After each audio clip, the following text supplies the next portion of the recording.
Oração que fez Davi quando estava na caverna. Salmo 142. Davi orou quando estava na caverna. Se tivesse orado no palácio, metade do que orou na caverna teria sido melhor para ele. Mas ai, quando era rei, o encontramos levantando da cama à noite, olhando do terraço de sua casa e caindo em tentação. Se tivesse olhado para o céu, se seu coração estivesse em comunhão com Deus, poderia nunca ter cometido esse grande pecado que tão profundamente manchou todo o seu caráter. Deus ouvirá a oração feita na terra, no mar ou mesmo no fundo do mar. Lembro-me de um irmão, quando em oração, fazendo uso dessa última expressão. Alguém que estava na reunião de oração ficou espantado com isso e perguntou: como Deus ouvirá a oração feita no fundo do mar? Depois, ficamos sabendo que o homem que tinha falado isso era um mergulhador e frequentemente descia ao fundo do mar depois de naufrágios. Ele disse que tinha tido comunhão com Deus enquanto trabalhava nas profundezas do oceano. Nosso Deus não é somente o Deus das montanhas, mas também o Deus dos vales. Ele é o Deus do mar e da terra. Ele ouviu Jonas quando o profeta desobediente estava no fundo do mar, com suas grades sobre ele. Parecia estar ali preso para sempre. Onde quer que você trabalhe, você pode orar. Onde você esteja doente ou não, você pode orar. Não há lugar em que você possa estar que seja longe de Deus. E não há hora do dia ou da noite em que seu trono esteja inacessível. As cavernas têm ouvido as melhores orações. Alguns pássaros cantam melhor em gaiolas. Tenho ouvido dizer que uma parte do povo de Deus brilha mais forte no escuro. Na verdade, sempre é verdade que o povo de Deus brilha muito mais no escuro. Há muitos herdeiros do céu que nunca oram tão bem como quando são levados pela necessidade a orar. Alguns, cuja voz dificilmente é ouvida quando estão bem, cantam alto em seu leito de enfermidade. E alguns que não o louvaram antes da chegada da provação, entoam altos louvores no meio do fogo. Na fornalha da aflição, geralmente os santos são vistos dando o melhor de si. Se alguns de vocês, esta noite, está em uma posição escura e sombria, se sua alma está desanimada dentro de você, que este se torne um momento especial para uma comunhão e uma intercessão peculiarmente predominante. E que a oração da caverna seja a melhor das suas orações. Usarei a oração de Davi na caverna para representar as orações de homens piedosos em problemas. Mas primeiro falarei dela como um retrato da condição da alma submetida a um profundo sentimento de pecado. Há pouco tempo, vocês estavam fora, no campo aberto do mundo, pecando abertamente, arrancando as flores que crescem em vales envenenados e desfrutando de seu perfume mortal. Vocês eram tão felizes quanto seu coração pecaminoso podia ser, pois eram levianos, descuidados e imprudentes. Mas aprove a Deus prender vocês. Vocês foram apreendidos por Cristo e colocados na prisão. E agora os seus pés estão presos no tronco.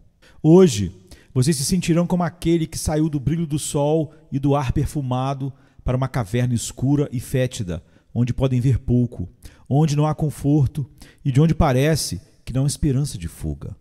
Bem, agora, segundo o salmo que está diante de nós, que é significativo para vocês, como foi para Davi, sua primeira preocupação deve ser recorrer a Deus. Conheço suas dúvidas, conheço seus temores de Deus, sei o quanto ficam assustados pela simples menção do nome de Deus, mas eu lhes digo, para saírem dessa escuridão, precisam ir a Deus imediatamente. Vejam, o salmo começa: ao Senhor ergo a minha voz e clamo, com a minha voz suplico ao Senhor, no verso 1. Vão para casa e clamem a Deus com sua voz, mas se não tiverem um lugar onde possam usar sua voz, clamem a Deus em silêncio. Apenas clamem a Ele. Olhem para Deus. Se olharem para qualquer outro lugar, tudo é escuridão. Olhem para Deus. Ali e somente ali há esperança. Mas pequei contra Deus, vocês dirão. Mas Deus está pronto a perdoar. Ele providenciou uma grande expiação por meio da qual pode justamente perdoar as maiores ofensas. Olhem para Deus e comecem a orar.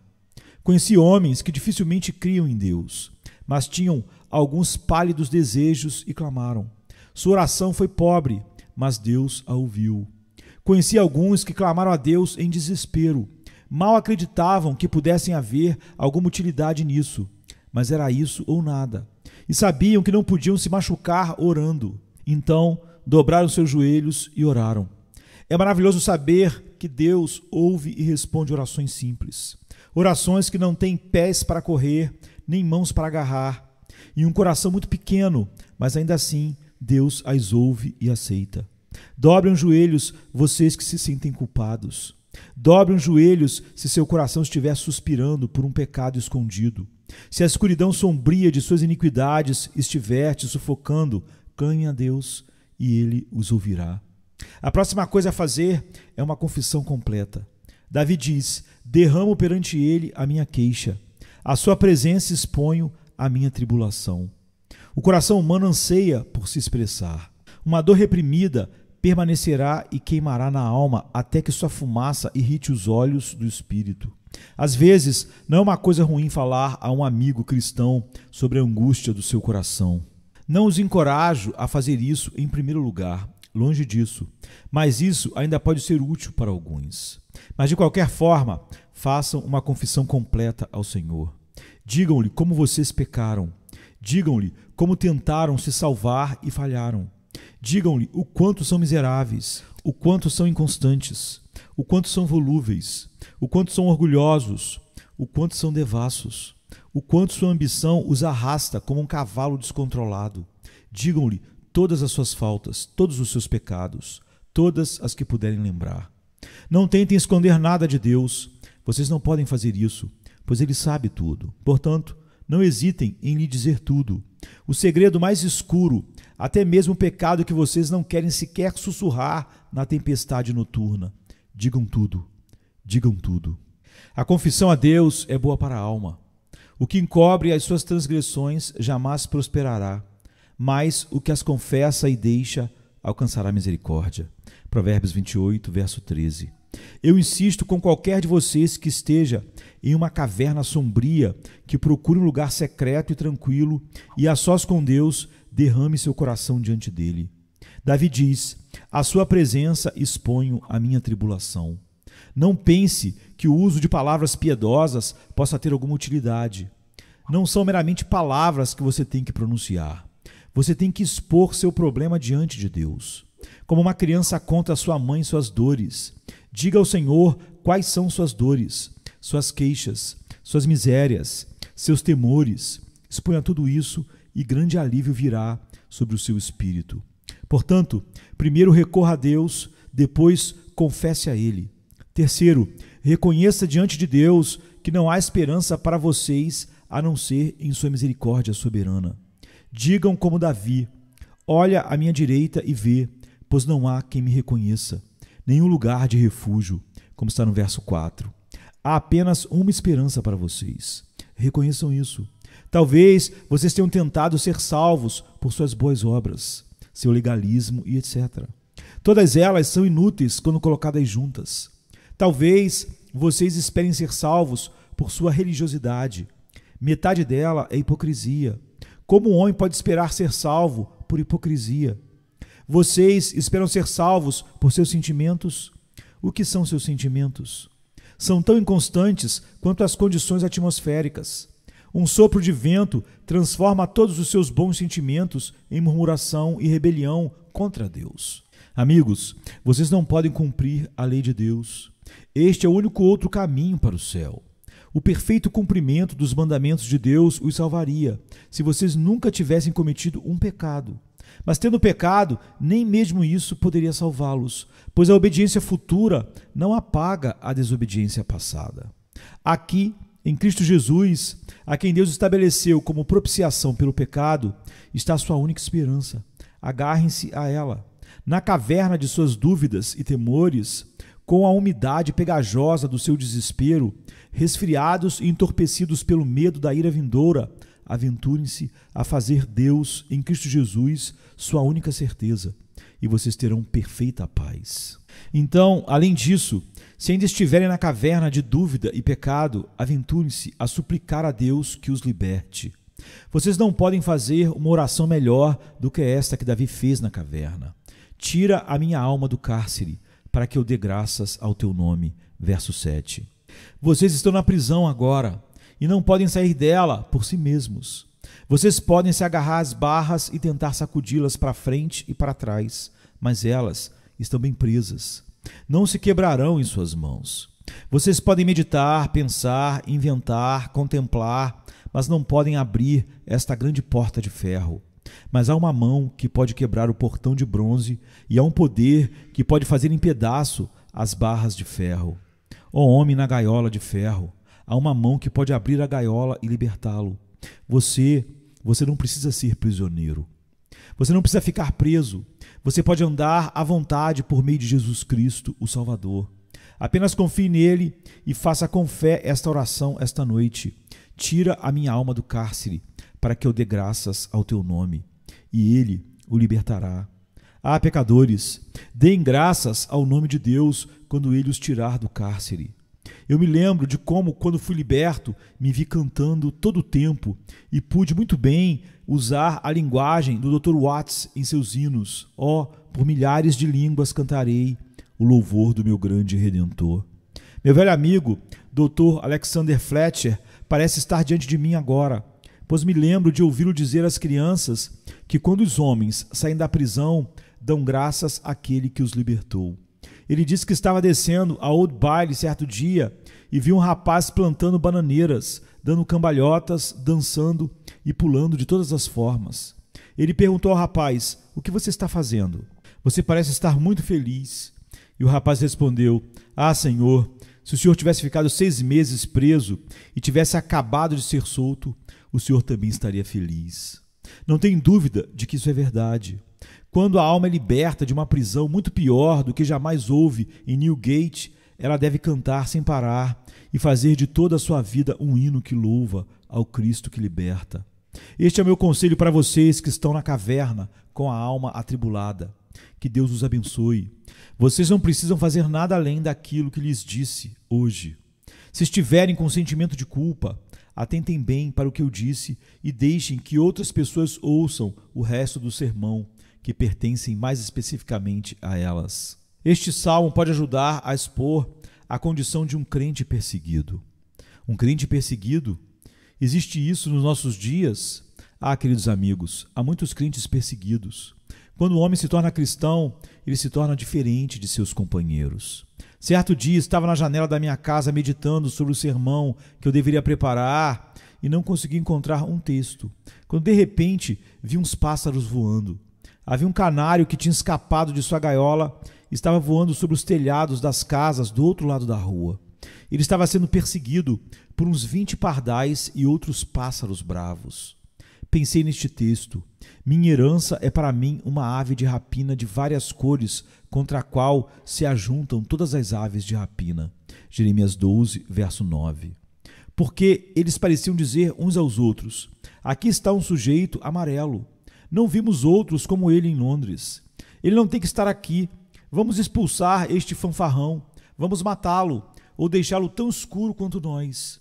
Isso é exatamente o que as pessoas do mundo tentam fazer com os cristãos. Aqui está um homem piedoso que trabalha em uma fábrica, ou uma moça cristã que está ocupada em encapar livros, em algum outro trabalho onde há um grande número de empregados. Tais pessoas terão uma história triste para contar sobre como foram perseguidas, ridicularizadas, zombadas por colegas impiedosos. Eles estão na caverna.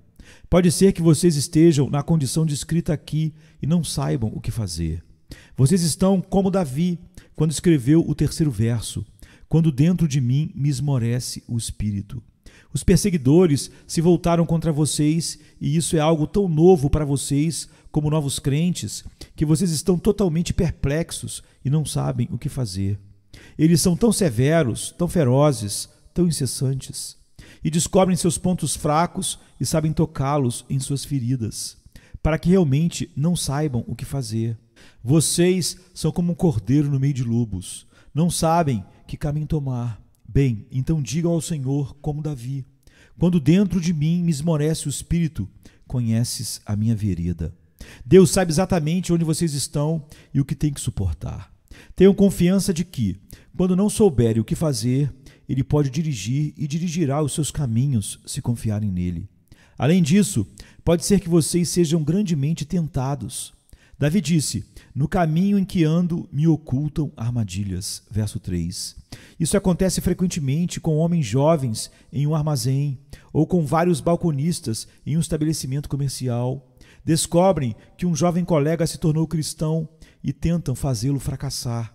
Se puderem, planejarão algum esquema para fazê-lo parecer culpado, mesmo que não seja. Vocês precisarão de muita sabedoria. Ora a Deus para que nunca caiam em tentação, mas que sejam mantidos em terreno firme pela graça de Deus.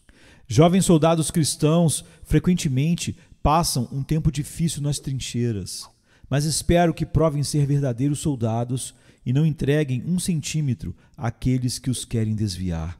Será muito doloroso se, além disso, seus amigos se voltarem contra vocês. Davi disse: não há quem me reconheça. É assim com vocês? Seu pai e sua mãe estão contra vocês?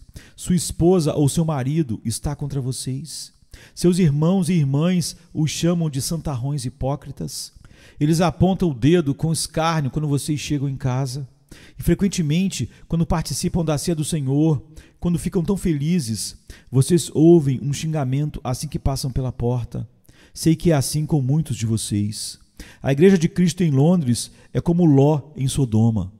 Nessa vizinhança, em particular, é difícil os cristãos viverem. Vocês não conseguem andar pelas ruas sem ouvir a linguagem imunda. E seus filhos não podem passar por essas ruas por causa da abominável impureza que está por todo lado ao nosso redor. As coisas estão cada vez piores para nós, não melhores. Aqueles que buscam tempos mais brilhantes devem procurar com os olhos fechados. Há graves motivos para que os cristãos orem pelos jovens que são convertidos em uma cidade como essa, pois seus piores inimigos são, frequentemente, seus próprios familiares. Não me incomodaria tanto, diz um, se tiver um amigo cristão para onde possa fugir. Falei com um outro dia e ele não me pareceu muito interessado em mim. Eu lhes direi o que machuca um jovem convertido. Aqui está um que acabou de ser salvo. Ele real e amorosamente entregou seu coração a Cristo e o gerente do lugar onde trabalha é cristão. Ele é ridicularizado e se aventura a falar com esse cristão. Ele o mata em um momento.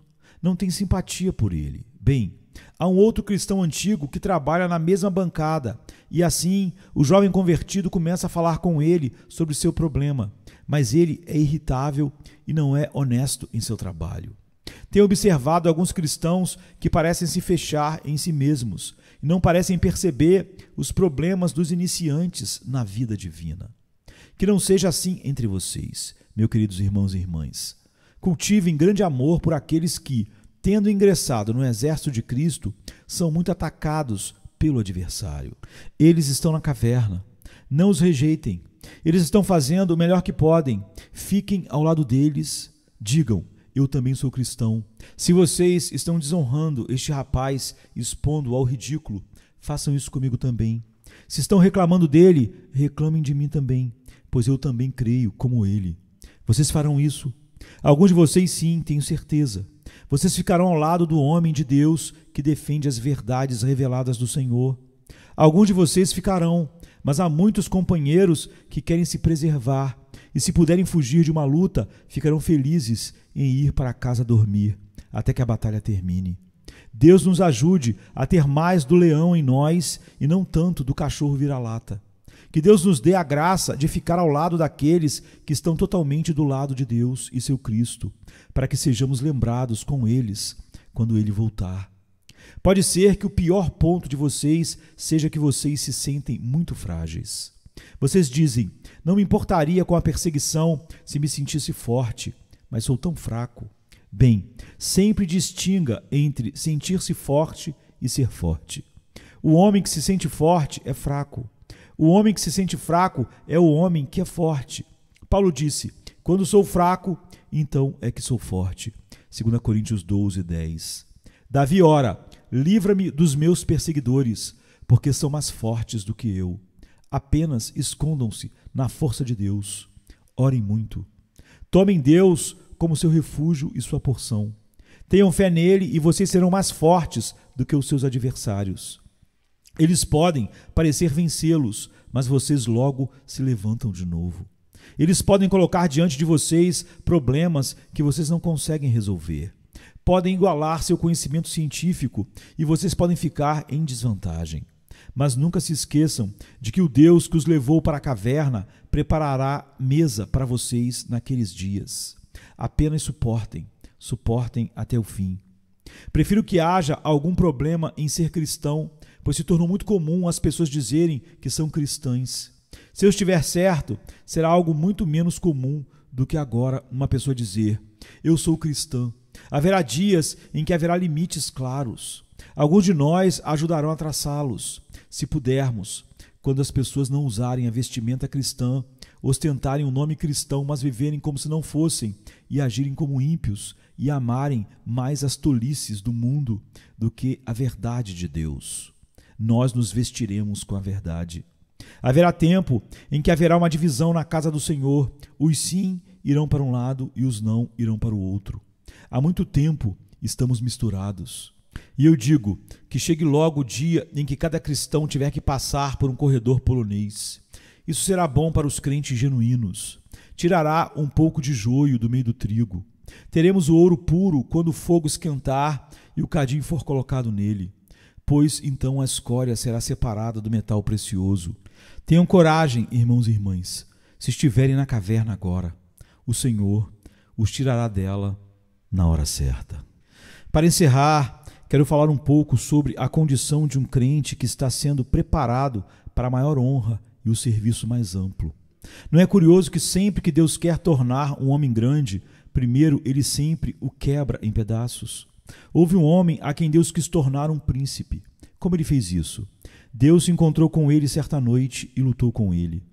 Vocês sempre ouvem falar sobre a luta de Jacó. Bem, atrevo-me a dizer que ele lutou, mas não foi Jacó o principal lutador.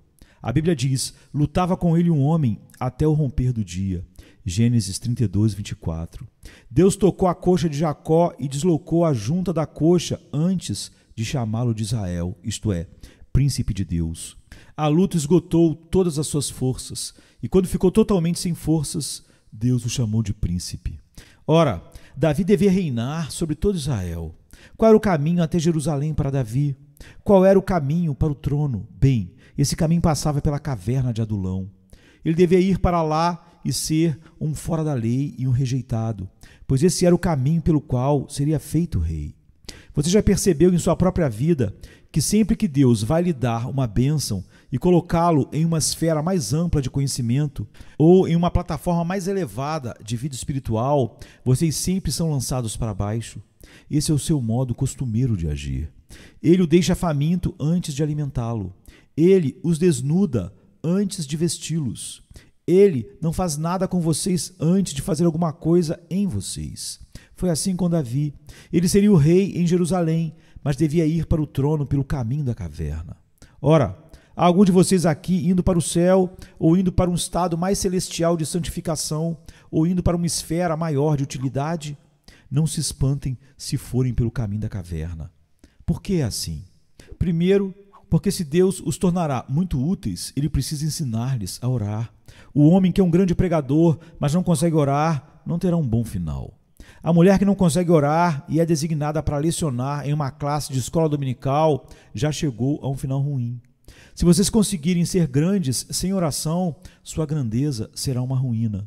Se Deus quiser abençoá-los grandemente, ele os fará orar grandemente, como fez com Davi, que diz, nesta parte da sua preparação para subir ao trono: ao Senhor ergo a minha voz e clamo com a minha voz, suplico ao Senhor. Em segundo lugar, o homem a quem Deus honra grandemente deve sempre crer em Deus quando estiver no fim da sua capacidade. Quando dentro de mim me esmorece o espírito, conheces a minha vereda. Vocês nunca chegaram ao fim de suas capacidades? Então Deus não os mandou navegar em águas profundas, pois se tivesse mandado, vocês logo balançariam para frente e para trás no fim de suas capacidades em uma grande tempestade. É fácil confiar quando vocês podem confiar em si mesmos. Mas quando não podem confiar em si mesmos, quando estão inteiramente exaustos, quando seu espírito desce abaixo de zero no frio do desespero total, então é hora de confiar em Deus. Se esse é o seu caso, vocês têm as marcas de um homem que pode conduzir o povo de Deus e confortar outras pessoas. Em terceiro lugar, para maior utilidade, muitos homens de Deus devem aprender a estar sozinhos. O texto diz: olha à minha direita e vê, pois não há quem me reconheça, nenhum lugar de refúgio, ninguém que por mim se interesse. Se vocês precisam de homens que os ajudem, vocês podem se tornar excelentes seguidores. Mas se não precisam de ninguém e podem ficar sozinhos, Deus sendo seu ajudador, vocês serão ajudados a serem líderes. Foi uma grande coisa quando Lutero saiu das fileiras de Roma. Houve muitos bons homens ao seu redor que disseram: fique quieto, Martinho. Você será queimado se não segurar sua língua. Vamos nos manter onde estamos, na igreja de Roma, mesmo se tivermos que engolir grande quantidade de sujeira e de falsidade que não é bíblica.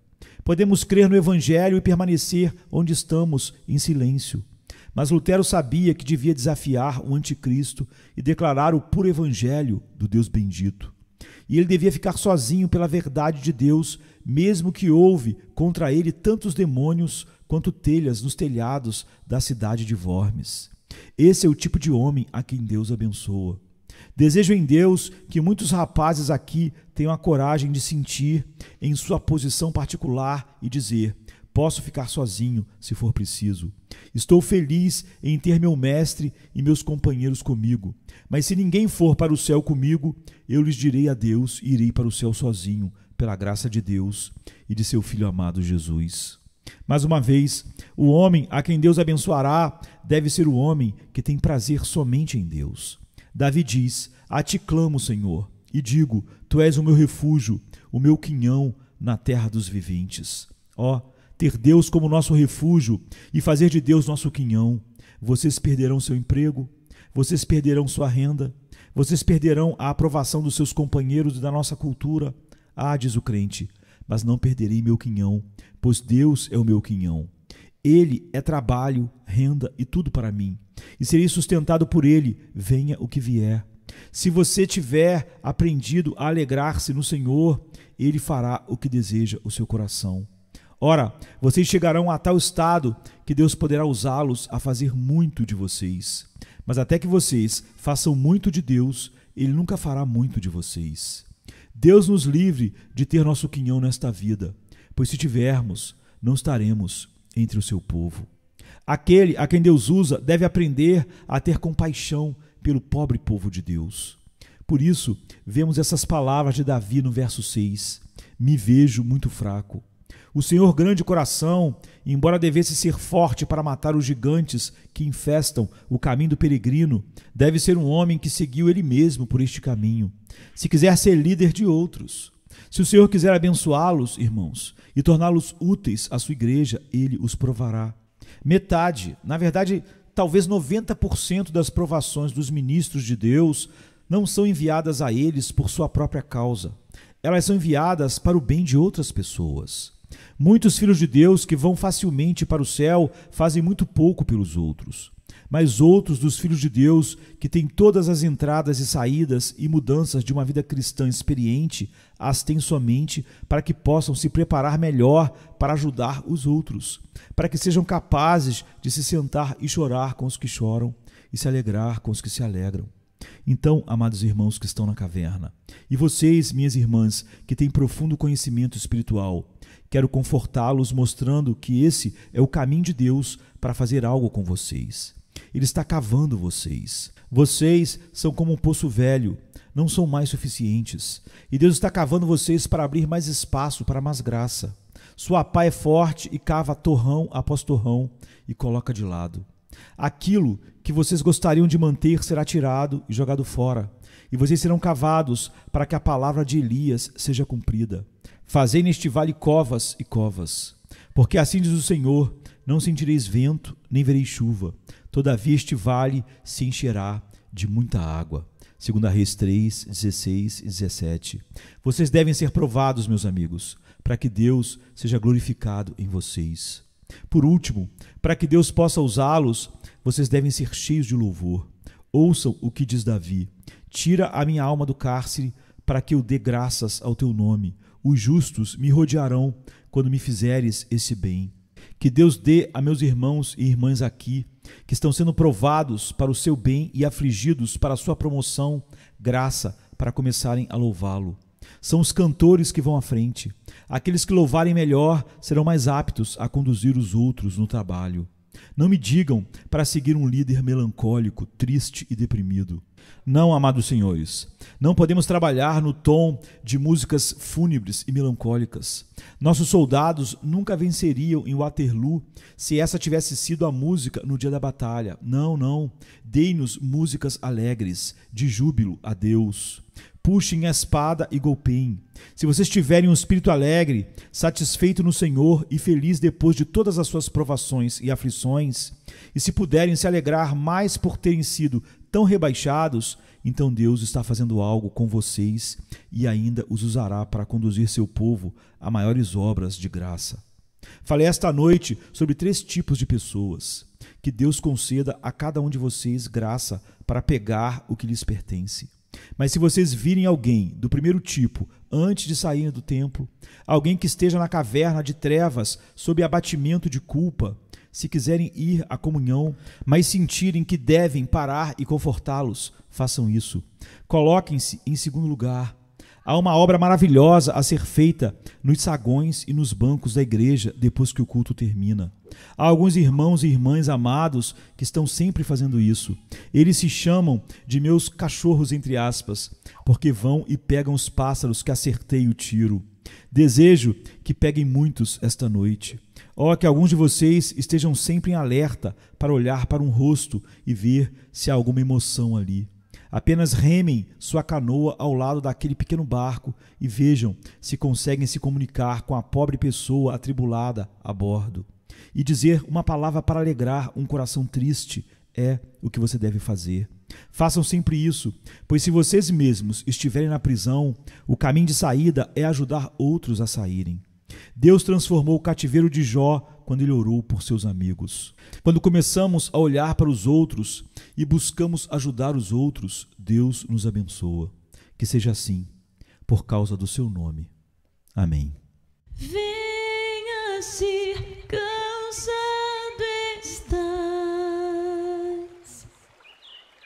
e eu descanso darei.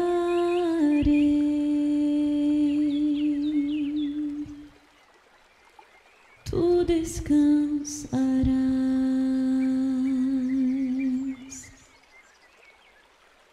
Vem a mim se não tens paz, e eu darei paz sem fim. Terás paz sem fim.